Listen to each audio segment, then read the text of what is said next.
Струва ви се, че всеки ден влизате в битка. И виждате врагове навсякъде, и в семейството си, в родителите си, в началника си, в колегите си, в съседите си, навсякъде ви се струва, че имате врагове. Всъщност, вие не гледате в правилната посока. Но тези сценарии се повтарят при вас. Сменят се декори, сменят се сезони, сменя се дори модата, но участниците в вашата пиеса и сценария остават едни и същи. Не гледате там, където трябва да видите. Вие всъщност трябва да промените вашата нагласа и виждане за нещата. Обожавам юнгианската психология. Карл Юнг е казал, докато не направите безсъзнателното съзнателно, то ще ви управлява и вие ще го считате като ваша съдба. А всъщност вашата съдба може да бъде друга.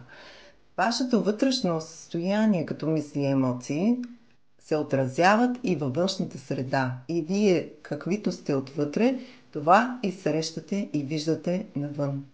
И за това при вас се появяват тия повтарящи се сценарии, където участниците и сценария на пиесата винаги са с едни и същи развои и едни и същи финали. Така как можете да промените това? Естествено, че можете да го преработите най-бързо и качествено в констелация. Там можете да поставите всеки един казус, независимо какъв казус, независимо от коя област в живота ви, независимо какво е, дори за покупка може да влезете в констелация, за да решите да направите ли тази покупка, да не ли направите. Да ни говорим, че можете да работите за по-сериозни неща, като това да промените своят мироглед, за да може да ви падне тази преграда, която ви пречи да виждате обективно живота.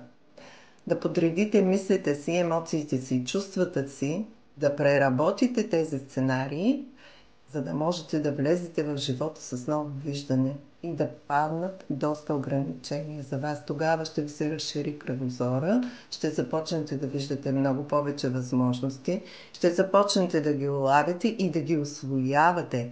И даже ще се чудите как преди не сте виждали нещата по този начин. Просто ще получите нов мироглед. Аз съм Елвира Петрова, констелатор, фасилитатор, NLP практик, холистичен терапевт. Желая ви успех във всички сфери.